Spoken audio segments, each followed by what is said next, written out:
It's live, All and right. Christoph is with us. All right. And welcome to what is today? Thursday afternoon of the Guitar Gear Locker. And it is live show number 70. A lot of 70. shows, a lot of shows on the books. Yep. So we have a lot to go over. It's been a few weeks. You've been away and living an exciting life. Exciting life on the road. Yeah. A lot of downtime. Yeah. Too. Yeah. Yeah. Right. So how'd you Yeah. like it? It was good. Yeah.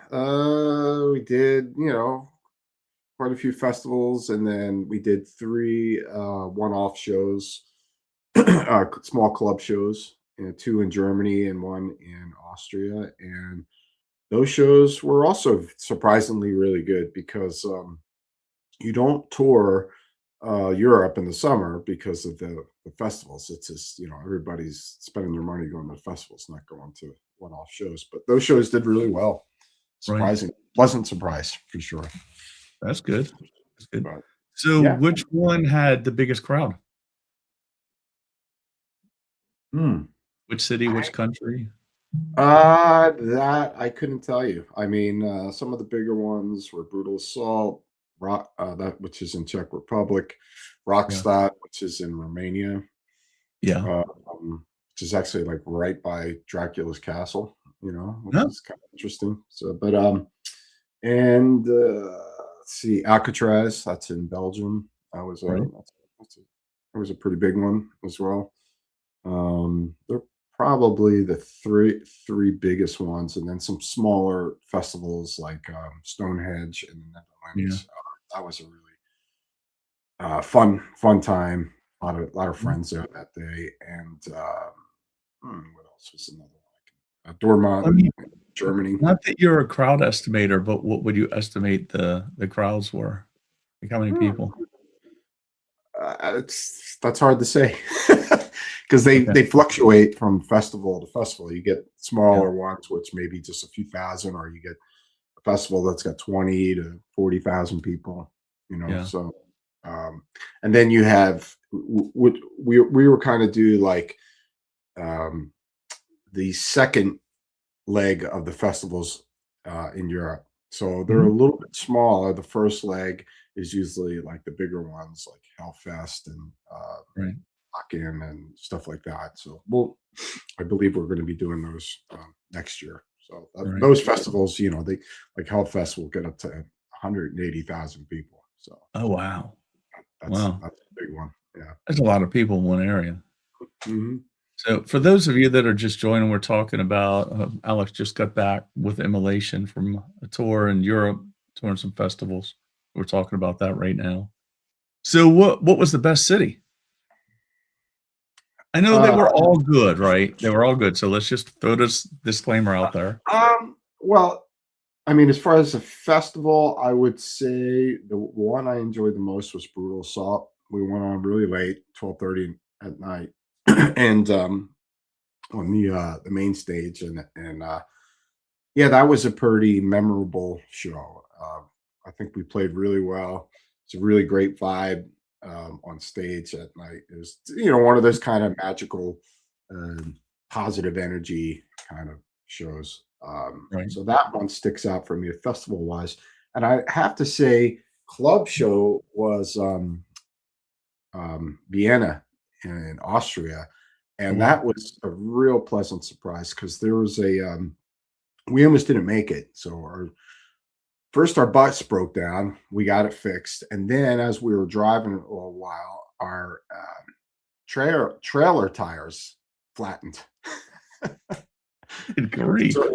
So we almost didn't make that show, and so long story short, our tour manager Heike, he came up with a plan, and so basically we left the trailer, and then we just headed without our equipment, just our guitars, Uh-huh. and headed straight to the venue.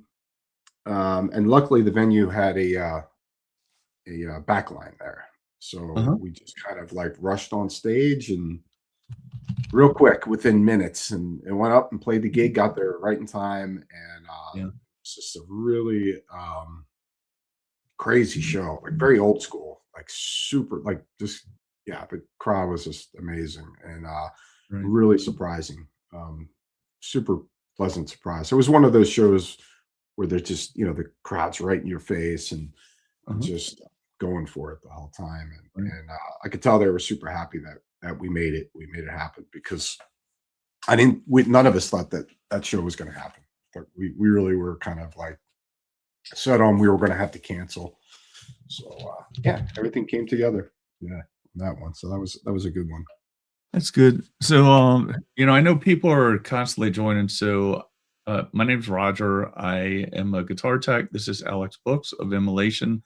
We're talking. Somebody asked what it's about. So, we're talking about the tour that he just got back from with Immolation in Europe. So, he's kind of talking about that, talking about how their bus broke down and trail and all that. Yeah, cool. So, if you like this kind of content, like throw us a follow and a like if you don't mind. Anybody that may have some questions for Alex, eventually, like later on in the show, we're going to talk about some guitar related things.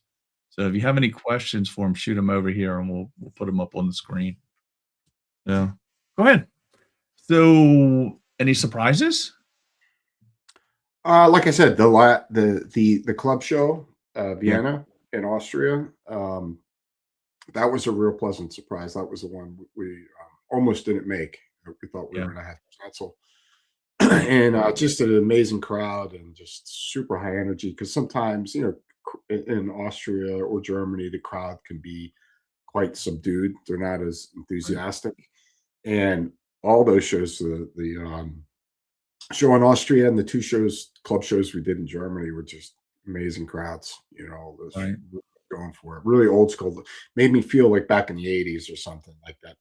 Super high energy, violent, crazy crowds you Right. know that happened back then. So, Right. Right. so all three of those shows were really, really great. And super Yeah. hot. You know, I you bet. know. How hot So did it get over there? Uh, well, it was first of all, I mean, Europe right now is probably the hottest it's been in I don't know when. So it's kind of unusual what they got going on over there. But the small club shows, they don't have really air condition in a lot of these places. So yeah, as you can imagine, it was just, pretty brutal. Yeah. So I see a question that like, how can you drum the guitar while you're playing it? You might have to clarify that. Um, Hey, Todd's with us. What's up, man? How you doing? Long time no see. Hey, Things good with you? You hadn't been in a while. Yeah, I don't know how you drum a guitar, but can you guitar a drum? I don't know. James Hetfield, he's percussive. He's percussive guitar playing. So there you Oh, go. there He's you go. playing That's drums on how the to do guitar. it. Go There watch you James Hetfield and you can figure it out. Yep. So, let's go over your rigs. What were you and Bob using? So we've been for quite some time now. We just strictly use EVH. So both of us are using the EVH 100 watt 5153s heads, and pretty much we're kind of AC/DC. We're like straight into the head. There's nothing really going on besides ESP guitars loaded with Fishman pickups and a Shure wireless unit, and that is it. And any maybe effects here and there that you hear is usually added by our front of house Seth. Right. But yeah, we're pretty much straight into the head, and there's nothing in between there. So just quality ESP, Fishman pickups, EVH, and also for EVH cabinets as well, 412s Yeah. that we use. And that's pretty much it. There's nothing too crazy going on there at all. You know. Todd wants to know. Oh, wait a minute. Let me come back to Christoph. Monitor or in ears? Well, I use me, Bob, and Ross use monitors. Mainly me. Bob will just pretty much maybe have himself in there sometimes, or the overheads of the drums. Steve is the only one that uses in ears. But I I know. didn't know that. I'm sorry. I didn't know he wore in ears. Maybe I Oh, did and forgot. forever now. Yeah, so he wears in-ears, and, I think me and Bob are gonna, try out the in-ears as well, see how that You works need out. to. You Yeah, so I'm going you need deaf. Yeah, well, I didn't tell you, I didn't mess with you yesterday, so he and I hung out yesterday and had lunch and stuff, and I don't think either one of us can hear. Yours is Yeah, loud music and mine is siren, so, yeah. yeah, there's a lot of, "Huh?" Oh, Christopher, no, those are not that's not the, EL34. It's just the, first version, you know? So, yeah. I'd like to get Todd one of the EL34s though, so Todd, are you using in-ears when you play out? Just curious. Oh, there's Cheech. hey, glad to be Yeah, back. yeah. Well, and yeah, I know it. I don't want you all to think I lied because I said I was gonna try to do a couple shows while you were gone, but I swear to God, every time you leave, I get laid up with an injury. So, yeah, Yeah. I've had this naggy I've complained about it in the past, a naggy broken foot, and it reared its ugly head again. So, yeah, I wasn't feeling up to it. I was hobbling around again. Better now. Nobody really should, less moaning from in front of the house, right? I hear that, yeah. So I don't know who that is. Marcin? No, I personally don't. Do you, Alex? I have no idea what you're talking Help us about. out, man. Who is it? Is it a band? Is it a person? Uh, Mm. we have inquiring minds. We'd like to know. All right, so how about Ross's setup? Ross is just straightforward, straight into the amp. He uses orange amps, bass amps, and Ibanez, and I think that's a bot. And so yeah, um, straight into the head, sure Yeah, wireless, nothing else going on there. Yeah. yeah, Um, yeah. like I So said, I know we're AC/DC. You know, AC/DC straight we're on. straight in. No You know, wah pedal? no wah That's pedal. around. But I think maybe next year maybe I'll bring out the wah pedal next year for some Ah, solos. that'll be interesting. Yeah. Well, and, we talked about this when Bob was on, like, you all don't even use a lot of distortion, No, which no, I think it's is kind of a misconception. yeah. I mean, well, we have high gain pickups, so with the Fishmans, with the modern Fluence, and so you have that, and then I don't know, maybe we're on the blue channel, or like for me, my gains maybe around 6, something like that. Bob's probably Yeah. around the same ballpark, No, you that's know. not bad. So yeah, there's not a lot of gain as well. So and we're on the blue channel, so we're not using the Yeah, high gain channel.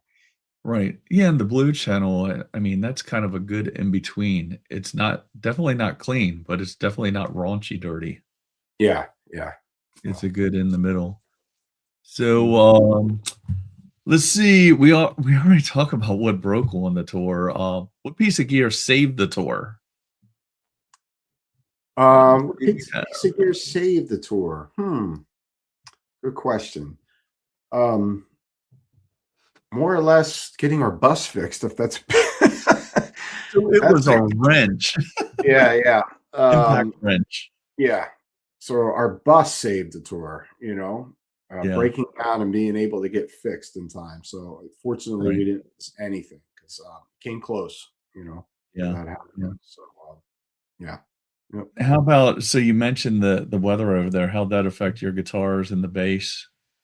Well, um, thankfully, our tour manager was also a guitar tech for me and Bob and Ross, and he really kept things in check. I more or less the cold, because once it goes from the heat into the cold, it'll Yeah, knock it out. And yeah. I remember the night at Brutal Assault, like I noticed that right away to kind of knock it out a bit because it Uh-huh. was cooler outside by the time we went on. So I had to run back to my tech real quick before we went on to readjust my main guitar. You know, Right. uh, So, but yeah, I mean, ESPs, I think they're probably the most consistent guitars out there that really withstand a lot of weather conditions compared to other companies.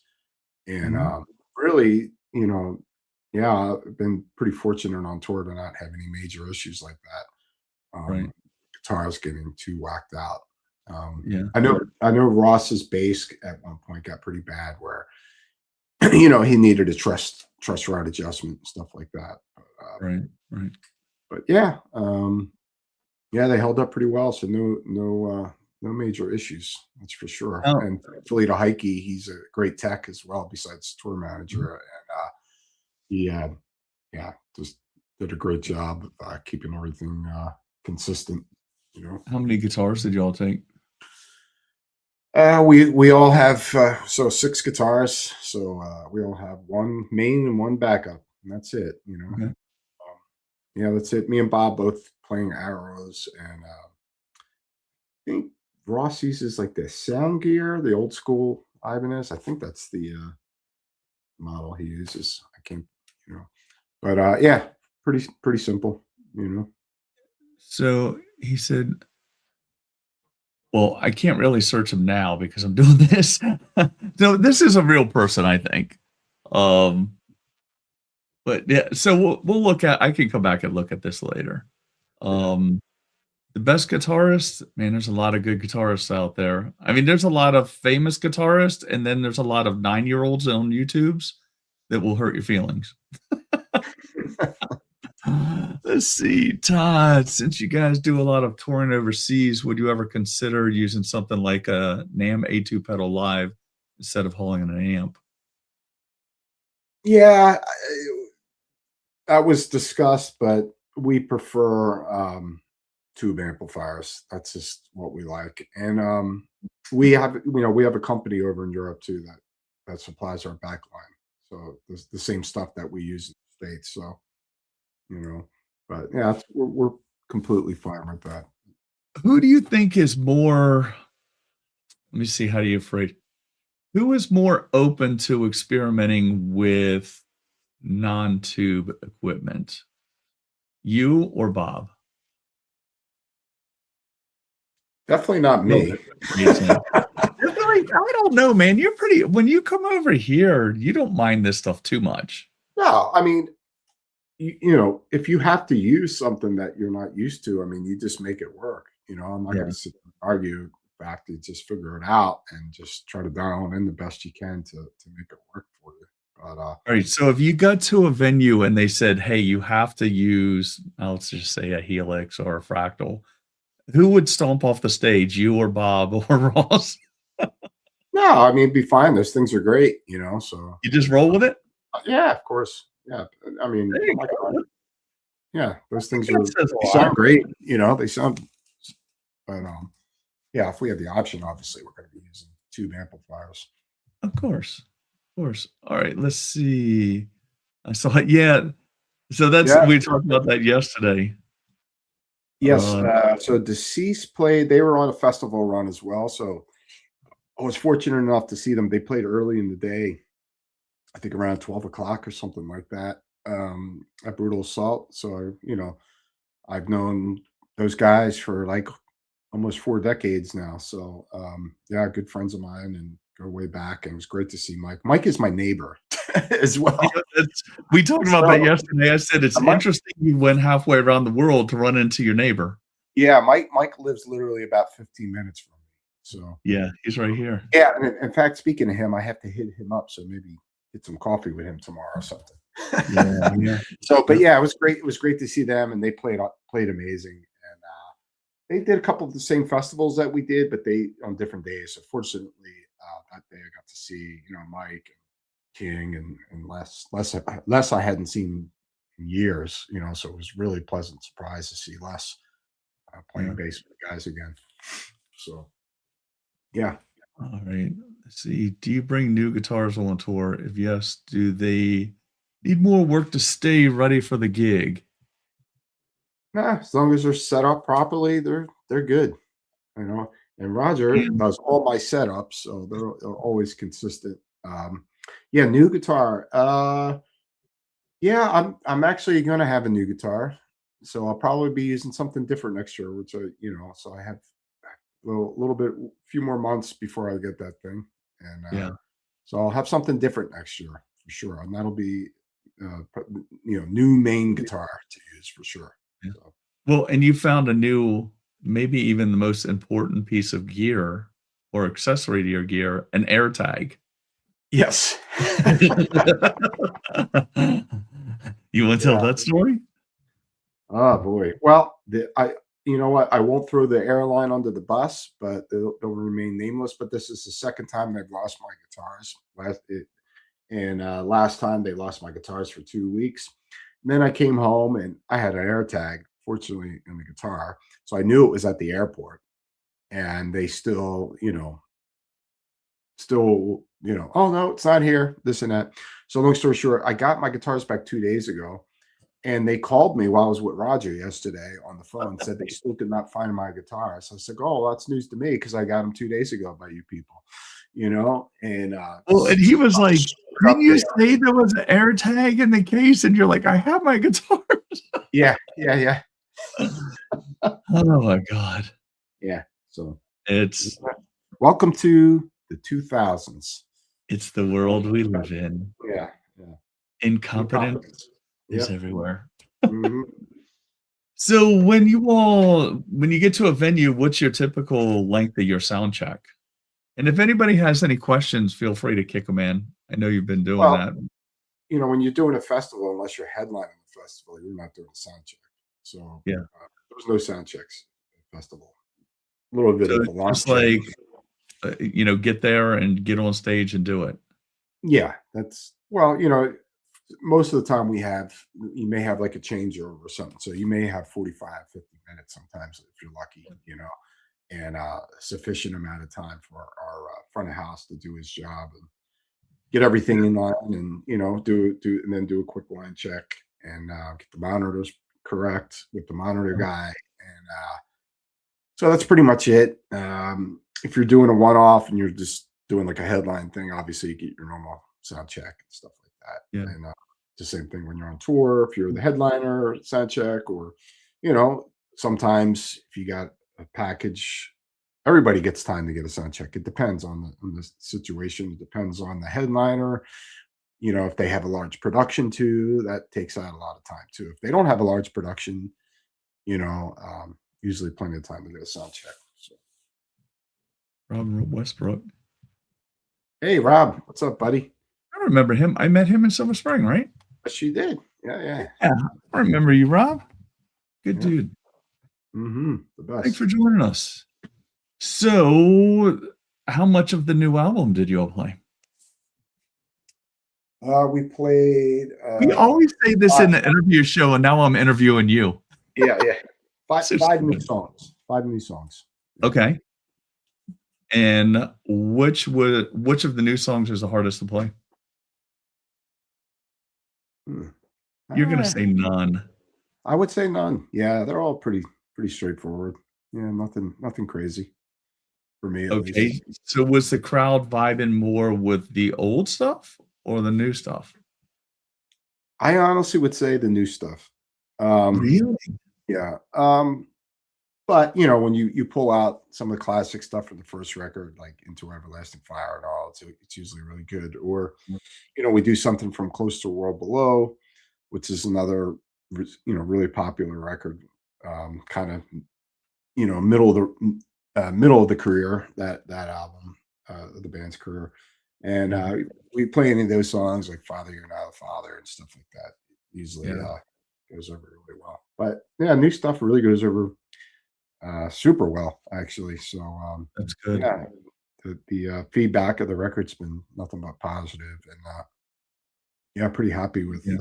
way everything's been going. So Well, and I know I said that like I was surprised, and I don't know if Bob watches these or not, but it's not that the new stuff isn't good, but like our generation tends to fear change. Like the new stuff is good, but it's not as good as the old stuff, you oh, know?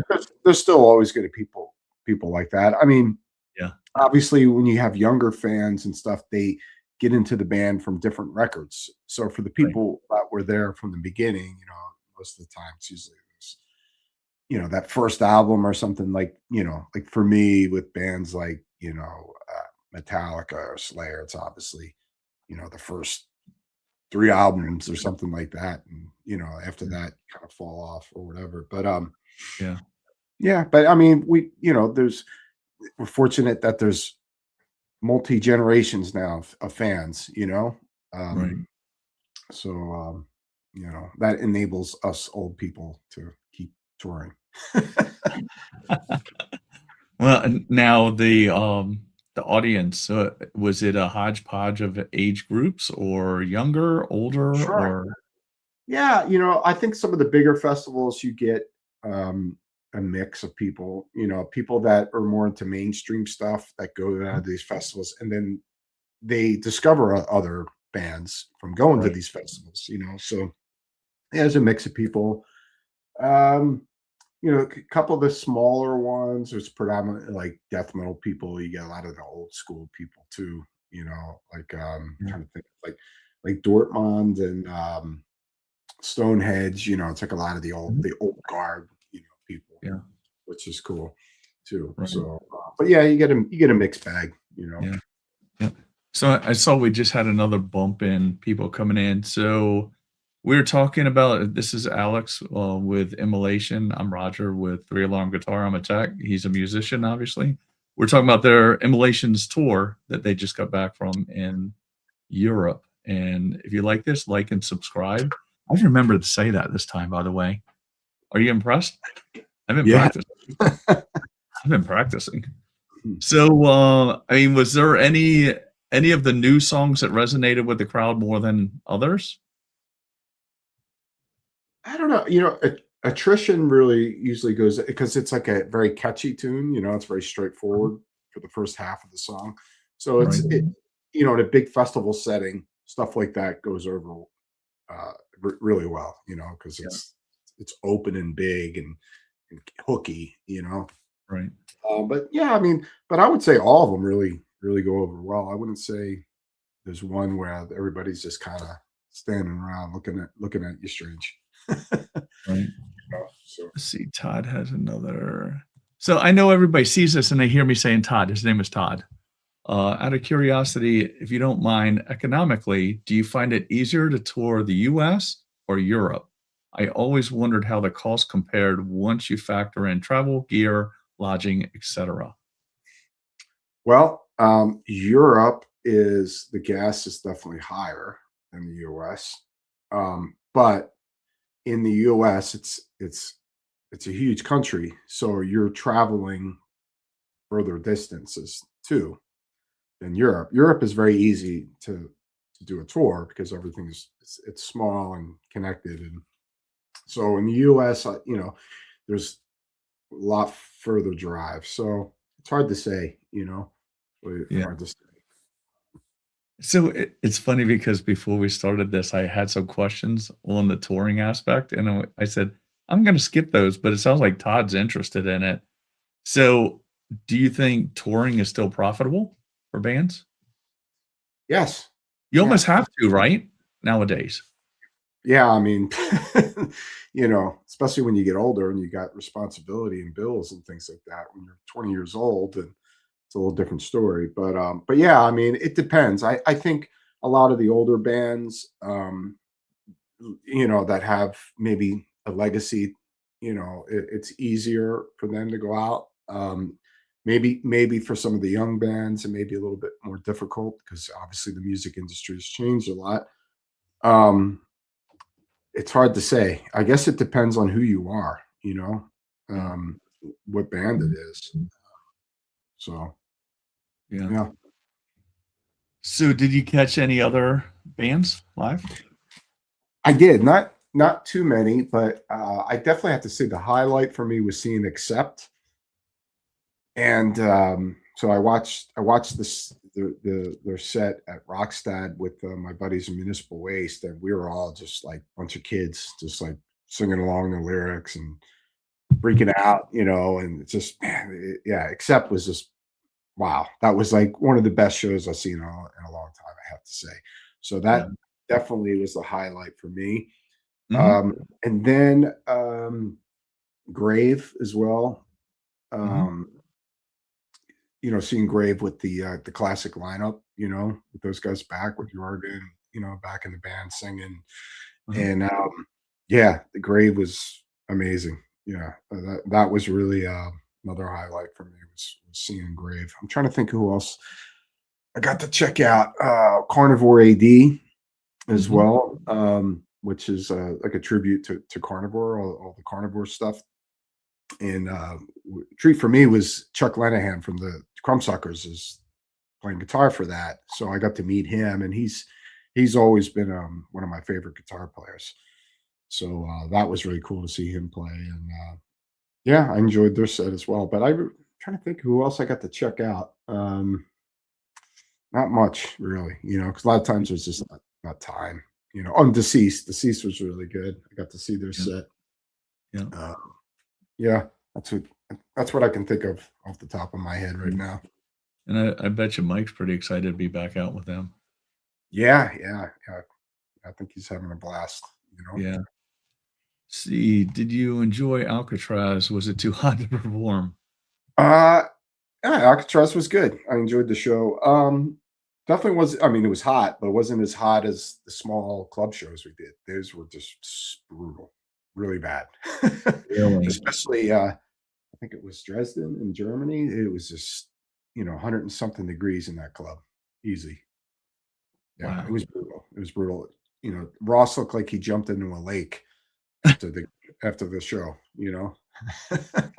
Jeez, that's So funny. that show was really brutal. It was a great show, but you know, I'm surprised we all got through it, especially for Steve. He's got the hardest job, playing the Oh, drums. yeah. Yeah. Yeah. So when you get out and the sun starts beating on you on the guitar and all that kind of stuff, does it change? Like, is it harder to move your hand? Like when you're sweating, the neck might Yeah, get gummy or whatever? yeah, absolutely. That show in particular in Dresden where it was the hottest one. It was probably one of the hottest shows I've ever played in my life, I have to say. And Wow. yeah, your fingers are sliding off the strings from the sweat and all that. Or it could be the reverse. And there's been a few times where I've done like a festival where it's like freezing Yeah. outside and you're doing an open air. And then, I remember we played back in 2019, we played a festival with Marduk and Entombed AD. And yeah, it was one of those shows where your fingers are just frozen, and trying to warm them up in between. Yeah. So that could be a little challenging too. Which is worse, hot or cold? I would think cold. I would say cold. Yeah. Yeah. Although it being too hot and sweaty, that would make it challenging too, especially if you're Mhm. trying to slide up and down the neck and stuff. Yeah. Yeah. Yeah. So it sounds like overall, a lot of fun, success, right? Yeah. It was definitely a successful short run. We were there a little over 2 weeks. So Yeah. So yeah. what's up next on deck? So we have Canada coming up next, and that's in like 3 weeks, I think. And I forget what I think it's Edmonton or somewhere around that ballpark. I think. It's a festival we're playing there, a small festival, which name escapes me. And then we have the weekend after that. We're doing two shows in New York City. Yeah. Uh, First show's already sold out. Second one's on its way of selling out. So yeah, so we had those two, and then in November we go out do a tour of South America with our brothers in Municipal Waste and Testament. Oh, yeah? So yeah, we're really that's going to be really really killer. And you're gonna be in South America with your neighbors because 'cause they're from Richmond, right? Municipal Waste? I'm sorry. Municipal Waste, they're in Richmond, right? Yep. Yep. Uh huh. Yeah, so another tour with your neighbors. So, John has one up here. I think I know the answer to this one. What's the best ice cream? John, there's no way. When that dude came out of his house yesterday to get in my truck, he jumped in, I was like, "What's up, skinny?" Like, there's no way this guy ate ice cream. There's Yeah, no way. I only had ice cream once on the tour, so it was I don't remember where it was. It was in Germany. Our friend Andre. he brought some ice cream like sandwiches, Yeah. and it's really good actually. It was like an Oreo ice cream sandwich or something, and that was the only time I had ice cream. Now the rest of the guys, they had ice cream a lot. Is the ice cream better over there since ours is now fake in this country? Tell you, he's got really good ice cream. Czech Republic, especially in Prague. Yeah, Really? great ice cream. Poland's got some good ice cream. Okay. So yeah, but Prague has got some wow fire, really fire. I mean, we Yeah, have good ice cream around here, you just can't get it in the store because it's called what? A frozen dessert? yeah, yeah. We got to Not go to ice the cream front. anymore. Yeah, Yeah, and it won't melt. yeah. So, anybody have any questions on the tour? And we're gonna move on to our next subject. So, we've talked about this in the past. I'm trying to scroll down to it. Hold on. Oh, good. Thanks, Todd. This will give me time to get situated. Have you ever had a gear fail on tour that completely screwed you? Yeah, it's happened many times. Wireless unit failing on you. Guitar head issues. Yeah, I mean, you name it. That's why you got to have backup. So we usually bring out our main heads and then have backup rigs behind us and stuff like that in case something like that happens. Yeah. But yeah, yeah, for sure. Guitars down on you too. Had that in the past, but you Yeah. know, but I have to say, like, my hats off to ESP. It's just like they're just so consistent. Those guitars, I think they're just the best built guitars, especially. I mean, for overall, for me, my personal preference, but for touring, they're just very consistent instruments. So they withstand a lot of the bad weather and things like that. So yeah. Yeah. Cool. Kinda hope that answered it. So we're gonna roll into D-Tunas. I'm curious for those of you that are watching or in the comments, like, what do you think of D-Tunas? Because I could tell you I had a EVH Stealth that I bought years ago, and it had a D-Tuna on it, and I hated that guitar. It was the, what is it? The EVH Wolfgang Special Stealth Edition, and this has been I can't remember what year it was in, it was a long time ago, and I hated it. It was definitely before I was wrenching on guitars, and I couldn't figure out, like I had this D-Tuna thing on there. I could never figure out, like, why it didn't work, why it sucked, in my opinion at that time, and like why they even put them on there. And I know, so I'm a Vutone dealer, and I know Adam was the inventor of this, and I'm going to bring this back around because I definitely don't think it sucks. But there are things like I made a purchase recently, and I'll show it here in a second. But there are things that are puzzling to me about guitars in general, the guitar industry. We talk about that a lot, but in particular with the D-Tuna, because I was waiting for this one. Like I set this up when I ordered it, and I was waiting for it to see how it came in, and I was right. So it's almost like another guitar situation where they set themselves up to fail. Because remembering back to my first one, I had the D-Tuna. Every time I would try to put it in, let's just use standard tuning, so drop D. Every time I would pull out the little D-Tuna thing, and I'll show one here in a second. I probably should have had one to pull up on the screen. So every time I pull that out to go into drop D, it would literally knock all of the strings. It would D-Tuna them. So it's really only supposed to go down one step on the low E string, if you will, if you're in standard.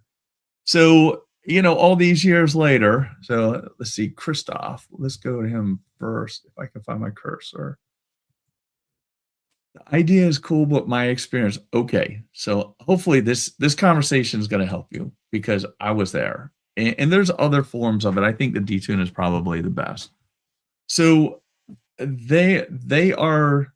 So here's what you have to ask yourself. I think if you're interested in a D-Tuna, and that is, and I ask people this when they come in here. So they want a D-Tuna. I say, well, do you use your whammy bar? Number one. So if you use it, are you dive bomb only, or do you float the bridge? because you need a trim stop if you put a D-Tuna on. And I think that's what I was getting at where with the guitar industry, like, I think they kind of fail in that because they don't communicate that.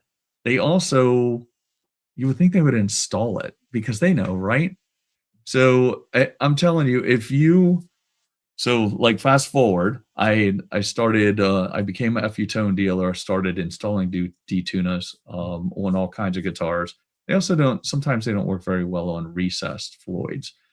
Flush mounts, they're great. So, started working on them and, installing everything that had to be installed in it and getting them dialed in, and they stay in tune great, and they work great, but you need a trim stop. And the thing is like we're not talking about $100 part. We're talking about, I mean, depending on I think the best trim stops are a few tones, not just because I'm a dealer. I'm only a dealer because I like their products. But I've seen other trim stops that come in here that are pretty flimsy and not made as well as theirs. But I mean, we're talking about a $20 to $30 part to make these things work right. So, I order a guitar while you're gone. I did and I've been looking at one of these. I don't know why I felt the need to have one of these, and as a matter of fact, my wife said, "Haven't you had one of those and you hated it?" And I said, "No, I've had 3 and I hated all of them." And, I'll probably hate this one, which I don't. So, I got this guy, so let me grab it and we'll talk about the D-Tuna. So, this is the striped Wolfgang special. Let me see if I so there is the D-Tuna right there. So, and so I was kind of curious. I was talking to another tech and I was like, I just ordered this guitar. It's on its way in. I'm really curious because it has the D-Tuna on it because it's EVH, right? I'm really curious to see if they're still shipping those things without trim stops on it. So sure enough, it comes in, and of course, it had a little spindly block on it, which I was expecting that, but no trim stop. So again, they like set themselves up to fail because as soon as you activate it, which I can see if I can. No, I mean, this actually works really well. So I mean, you just pull it out that easy, and it's in drop D. Push it back in, and it's back in E standard. This is actually an E flat. So I was really curious to the point where the tech that was having this conversation with me, he doesn't like them either, and he kind of I don't even think a lot of techs, some techs don't understand it either. That you have to kind of get those things, solid. Oh, I to show the trim on. So get those things solid so they'll stay in tune. So it comes in, I take a look at it. Of course, I'm going to put FU tone stuff in it. So I threw a titanium block in it because I had one over here from one of my other purchases. And I went ahead and put the trim stop. So you can see it. I got a little freaky with it too and put a black and a white spring. But there's the trim stop right there. That's all it is. And I mean, it's a small part. And once you do that, again, you have to understand that, your guitar is going to stay in tune at that point. Sorry about that. Sorry, I had to look at the back of my head. The guitar is going to stay in tune at that point, but you can only dive bomb. You can't pull back on it. So, yeah. Exactly. So dive only. But the difference is, like, I mean, if you want to float your bridge, just take it off because you're just going to aggravate the hell out of yourself. I mean, that's kind of the moral to the story. And I don't, it's another one of those things with the guitar industry. I just don't understand, like, because it aggravated me. I know it aggravates everybody. Whenever you talk to somebody about a D-Tuna, they're like, oh, they don't work. They work great. But you also need to, so there's adjustment screws on it. When you get them adjusted and you get them dialed in, they're almost perfect. Like you saw how easy it was for me that one was probably one of the easiest to pull out. You pull it out, it goes right into drop D, almost perfectly in tune every time. And the rest of the strings are in tune. So yeah, so that should be, so the takeaway is if you get a guitar with a D-Tuna, if you want a D-Tuna on it. They work great, but you have to have a trim stop. If you don't have a trim stop and you wanna float your bridge, just take it off of your guitar unless you like how it looks. Um, the other thing is sometimes if you put a D-Tuna on a guitar that isn't flush mounted, like I mentioned earlier, if it's recessed, sometimes they get really, really close. Sometimes they will drag on the top of the guitar, on the surface.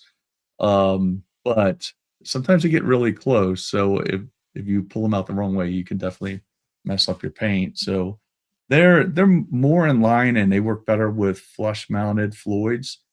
This one here works great. You played this guitar yesterday. This thing is nice. I was yeah, it's a super nice guitar actually. Yeah. It's Mexican made too, correct? Uh-huh. You know? Yep. And wow, I mean, very balanced. The neck is beautiful on it. Yeah. Yeah, just an ebony board as well. Ebony board. And Yep. yeah, just really balanced, super comfortable. Yeah, beautiful guitar. I Yeah. mean, something I would play that guitar for sure. Like that is just, yeah, Yeah. instrument for And that. you know what? It's super like this. I don't. I like the idea of the striped. That's something if you were ever playing out, I don't know if you'd want to be playing a striped guitar because it looks poserish. I guess I don't know. I think it looks kind of cool. Definitely it plays well. And so this is another accidental purchase, man. I was just like up one night and I'm clicking hearts. Working hard. And this is how so let's go to the guitar market for a second. We'll delve into that area. So these things were going for 15.99, which is more than a regular EVH Wolfgang special, but it has stripes on it, I guess. So, and this is a satin one. It actually kind of looks like they're not stickers on there. They're not decals. So quality is pretty good. So 15.99 originally, and, Christoph, I'll come back to you in a second. So 15.99, I clicked the heart. I won a couple of them, and I got one that was used, and it was I told you this, it was like 1,040 something dollars, and then this one came in, I think it was 1,023. It was like an odd number, 1,023, 1,027, something like that, including free shipping. Like, shipping and all that included. So, knocked basically $600 off of it, and it was a brand new guitar. The used one was more expensive than this new one. Came with a gig bag. I mean, nothing special. You saw it yesterday. So, of course, I took it. Like I said, I put a titanium block. I did a couple upgrades on it, which makes it feel a little bit better. But it played good. I mean, so it didn't play well out of the box. I mean, it shipped all the way. I think I bought it from a place just north of in California, but north of Tijuana. And so it came across the country and it was hot as hell that week. So I figured it was going to be, needing to set up, acclimate and set up when it got here. So, but yeah, cool guitar. Let's see, Christoph. Yeah, Would that work reliable with thicker strings?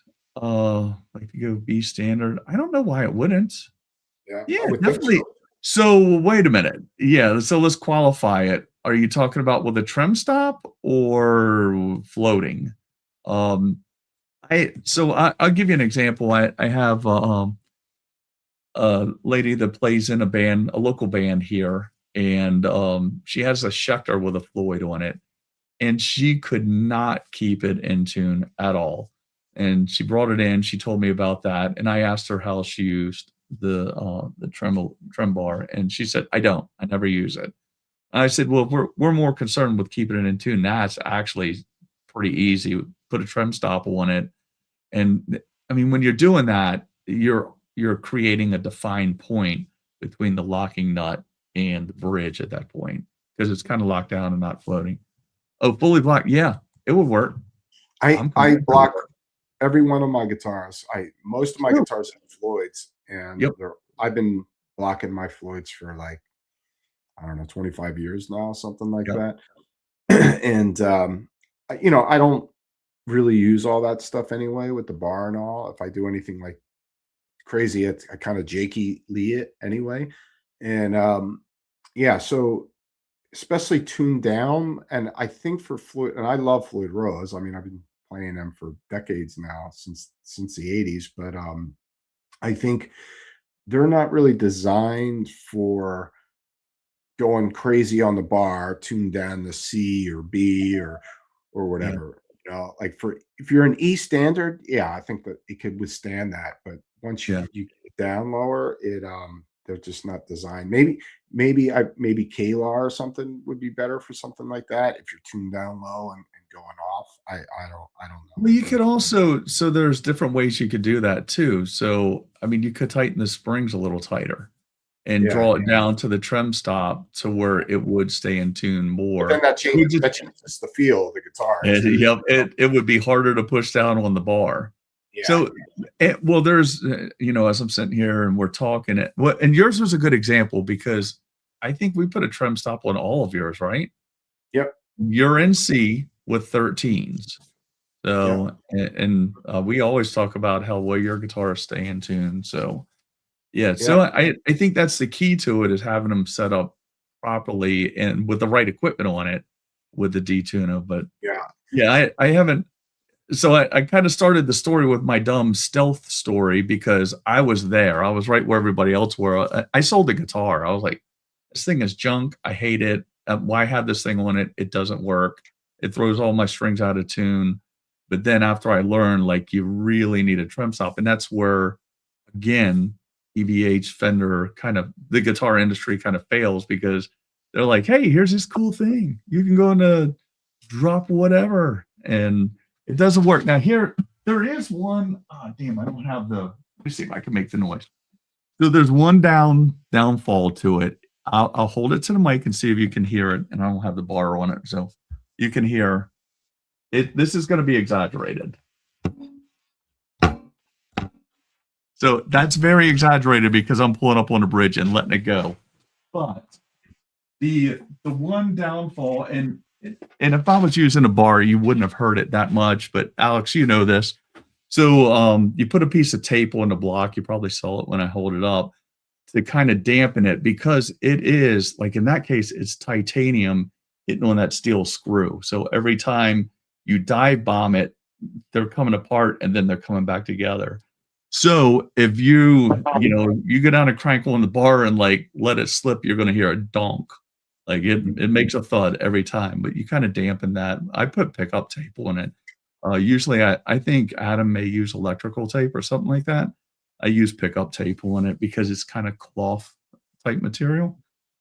But yeah, so we thought that we talked about it yesterday a little bit. Thought that would be a good discussion topic because I don't see a lot on the internet where people are saying, "Hey, if you get a D-Tuna, you definitely have to do this." Like decisions have to be made, and not lifelong decisions, right?